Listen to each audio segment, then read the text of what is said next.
Testing lang natin mga bossing yung ginawa namin na ka-stupiduhan. Loko yung nag-comment ko kagabi Stupido daw. Stupido ka pala. Mag-troubleshoot ka muna. Pinagsasabi nito. Nag-troubleshoot na Sa mga nakakakita po nung post ko about dito sa Mitsubishi Strada na for overhaul na daw, sabi ng dalawang mekaniko, panoorin nyo po muna yung video para hindi kayong maging katawa-tawa pagka nag-comment kayo ng kabastusan o hindi magandang salita. Mitsubishi Strada. Nagagawa ka na lang na stupido ka patuloy. Na stupido patuloy ako. Tingnan natin kung may power na ba siya. Cavite mga bossing, nandito kami sa ano ba to? Ano nga ba to? Centennial Road. Wala tayong makikitang ano dito minivan. Sa Davao ang daming minivan sobra. Sa Mindanao doon kasi ang bagsakan Ayan. Tignan natin kung okay na siya. Sana okay na para hindi na kailangan i-overhaul, sabi ganun. Kabago-bago overhaul Yan, naibabad na rin namin ng andar mga bossing yung engine.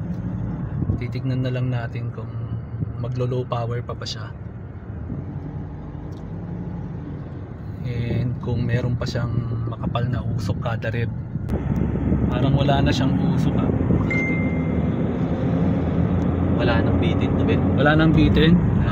So success. Nasa 100 na agad Ang bilis Tsaka wala nang siyang usok ayun ayun, successful yung stupido. Binura yata yung comment Stupido ka pala, sabi mo. Tapos pinalitan ng mag-troubleshoot ka muna. Ano ba yung ginagawa ko? Grabe naman pong tawagin ang knob costumes na stupido. Porkit hindi lang ako gumagawa ng ganito, stupido na. Hinintay ka na stupido ko. Yung dati pong Fortuner nito, ito yung pamangking ko. Yung Fortuner niya din, ako lang din ang gumagawa, nagme-maintain nun.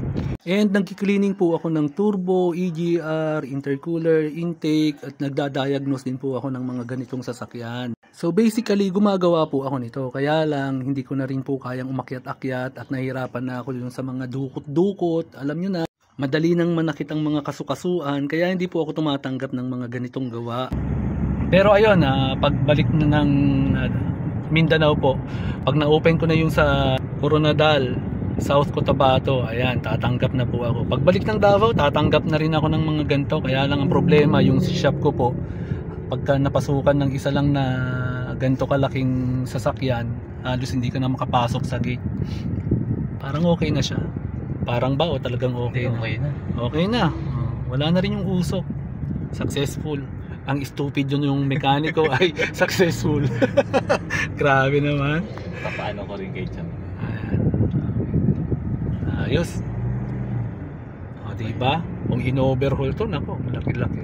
Ayan, uulitin ko po pamangkin ko po kasi ang may-ari ng sasakyan. So hindi ko po naman papayagan na i-overhaul agad-agad. Kaya inintay muna niya ako makauwi dito sa Cavite para ipadiagnose sa akin at ako mismo yung gagawa. And then ayun nga ang nakita ko, kailangan lang ng cleaning ng kanyang EGR, kanyang throttle body, intake manifold, sinama ko na rin intercooler, turbo, at ayun din nakita ko yung hose na yun na may mga biyak na. And kung kailangan nga po talagang i-overhaul, kami pa rin ang gagawa kung sakali man dahil may pinsan rin kami na talagang puro ganito ang mga modelo ng sasakyan na ginagawa nila. Shout out sa pinsan namin na si Joseph Galion. Ayan, magaling na mekaniko din yan mga bossing. Pero busy din yon mga boss, kaya ako na lang mismo ang gumawa dahil maisisingit ko naman sa oras ko at saka kaya ko naman gumawa ng mga ganito. Stupido nga lang. Grabe naman. Joke lang po, ano lang tayo, good vibes. Ayan, nakakamiss ang Cavite, grabe. Pero hindi ako pwedeng magtagal masyado dito mga bossing at yung anak ko ay hinihintay na agad ako. Namimiss niya na ang kanyang daddy. Namimiss ko na rin siya sobra. Ayan. Wala na talaga yung usok ko. Good job. Job well done. Pati wala nang bitin. Nakaka 680 na agad. Bah, parang successful. Okay na. Ayun. Yun, success mga bossing.